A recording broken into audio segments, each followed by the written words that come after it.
And we are back with our panel here. Let's pick up the conversation with you, Seung Kim. I want to ask you this report out of the White House this week that the Homeland Security Secretary, Kirstjen Nielsen, was just lambasted in a meeting with the president, so much so that she actually drafted a letter of resignation. For the moment, they say she is staying. What was the feedback like on Capitol Hill? I mean, at this point, there are a number of people who've been reshuffled in this cabinet. Can you get a Homeland Security Secretary confirmed? I think members of the Senate, particularly Senate Republicans, are just exhausted with the constant cabinet drama that we've seen, especially that has picked up this year. First of all, just on the simple fact that you have to confirm all these replacements once they're ousted, and a lot of these are very difficult tasks in a midterm year. In terms of the Homeland Security Secretary, it's usually a tough battle because it deals with the issue of immigration, which is always a sensitive issue on Capitol Hill. It would be interesting to see. Secretary Nielsen is actually scheduled to testify on Capitol Hill this week on Tuesday as part of a regular oversight hearing on national security, border security issues.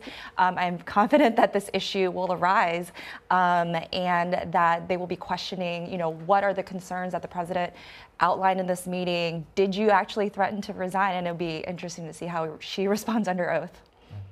Well, what's fascinating about this moment is if you want to look at Donald Trump, people think of him as inconsistent, but there's a remarkable consistency here. What triggered him in this case was fear that she was not applying herself rigorously to the issue of immigration. This is the week that he withdrew from the Iran deal, like he said he would. This is the deal that he's moving the embassy from Tel Aviv to Jerusalem, like he said he would.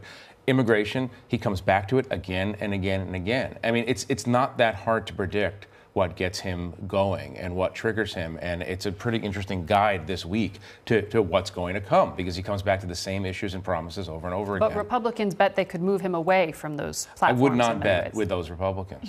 Yeah. I wouldn't.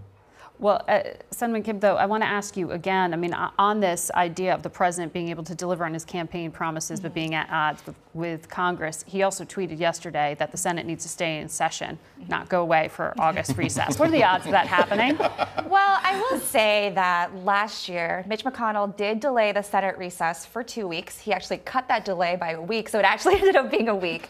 But I think there is a sense of frustration that Republicans are sensing from their voters that they aren't getting things done. So to the extent that they can show that they are in Washington, that they are passing pieces of Trump's agenda, they are confirming his nominees that have been backlogged in the Senate, that could be a benefit. But at the same time, there are people who want to go back home and campaign. Nobody wants to be in D.C. in August. But the fact is, the other complicating factor is that there is a government funding issue that we're going to face every September. And the president made it very clear earlier this year, I'm never signing a massive omnibus spending bill like this again. He very reluctantly signed that $1.3 trillion measure. Now he's trying to get some of that money back. He's trying to get some of that money back. He is also insisting that some or more money for the border wall be in whatever package that has to be in September. That is a classic recipe for a shutdown. But you have to say for recess could be a tactic to actually try to get that funding work done ahead of time. But we know this Congress, they never do anything without a deadline. Salena, you said the media is not picking up on what the coalition is saying. Is the president tapping into what the coalition is saying? Absolutely. I mean, you look at some of the things that he's given back to them, at least from their point of view. Look at the tax reform bill. A lot of people, in Washington, especially among the Democrats, the sort of storyline was it's just crumbs. But people, outside of the Beltway, an extra $100 in your paycheck every 2 weeks, that pays for stuff. At the end of 4 or 5 months, that's a nice vacation with your family. So, tax reform is very important to them, and in terms of religious freedom, and with Gorsuch, that was also incredibly important to them. How he's negotiated and got to the point where he is with North Korea, absolutely. They're happy with what he has accomplished. Now, to Dan's point, he's absolutely right. They don't always like his comportment. They don't always like the way he says things, but they're seeing results, and they see it impacting their lives and their communities and their families, and they think that is a good thing.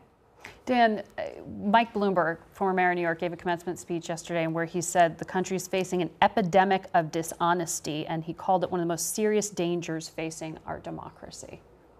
You've written a bit about truth. I have written a bit about that. I mean, we're in a moment, I mean, others have defined it this way, in a post-truth era in which we can't agree on facts, and we have a president of the United States who deals in falsehoods.